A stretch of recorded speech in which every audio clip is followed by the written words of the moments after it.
Well, a quick roundup on global markets. When we're looking at US markets, all of the three benchmark indices ended in the green, with the Dow gaining for a fifth straight day in a row. So definite positivity coming through with regard to US indices. In fact, the Dow gained 500 points, up 1.61% in trade yesterday. It is also up for the week, over 3% of gains already notched up for the week. When we're looking at the S&P 500, it rose 2%, 1.99, just below that 2% mark, and the Nasdaq was up around 2.68%. So strong gains on both those indices as well. Mind you, the S&P and the Nasdaq have now gained in 4 out of their last 5 trading sessions. So definite positivity again on all those fronts. And all three indices for the week are up over 3%. So definitely coming off their lows, all these three US indices. US futures, though, are currently slightly lower, down around 1/3% or so. So keep an eye out on that one. Moving quickly on to how Europe is looking. European stocks also closed higher. UK unveiled a stimulus package largely to tackle the rising cost of living.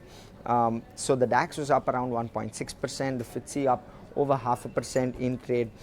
The CAC 40 was up around 1.75%, and the stock 600 up around 0.75%.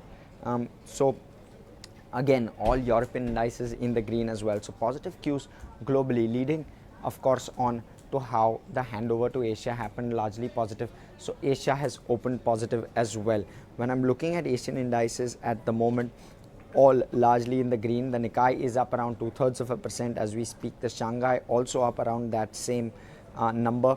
When you're looking at the Hang Seng, that's up nearly 3%. So strong positivity with regard to tech stocks at the moment. The ASX 200 also up around 0.9%, and the Kospi up over 1%. So positive across the board when we're looking at Asian indices as well. The SGX Nifty is also up.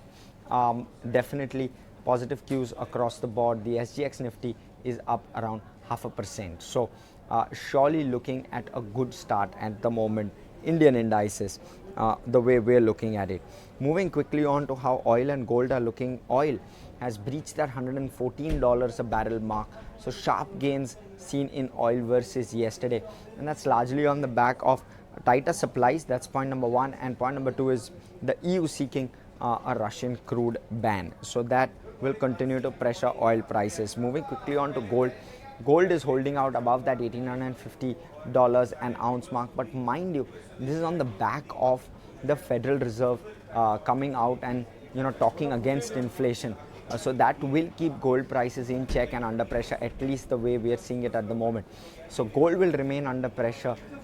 It's around the $1,850 an ounce, and it's holding up quite smartly over there. Moving quickly on to currencies. Well, the US dollar index has fallen below the 102 mark. So that's largely backed by the sell-off in US indices as well of late, and that's seen clearly on the dollar index. And the US 10-year yields have also come off. They are currently at around the 2.75% mark. So both those factors contributing to a currency decline in the US, as well as bond yields coming off.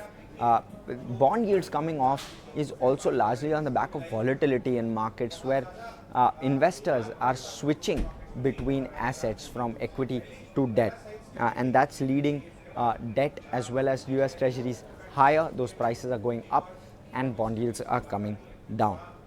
Moving lastly on to crypto, it's fallen below the 29,000 mark. That's where Bitcoin currently stands. So crypto is down around 2.5% across the board. In fact, when we're looking at some of the alt coins, Ethereum is down almost 10.5%. Litecoin is down 10%. And so across the board, there is a bit of selling in cryptos. Bitcoin now below that $29,000 mark. That's a roundup of indices. Definitely a positive day when it looks at the moment. That's the outset of it for Indian markets as we see it.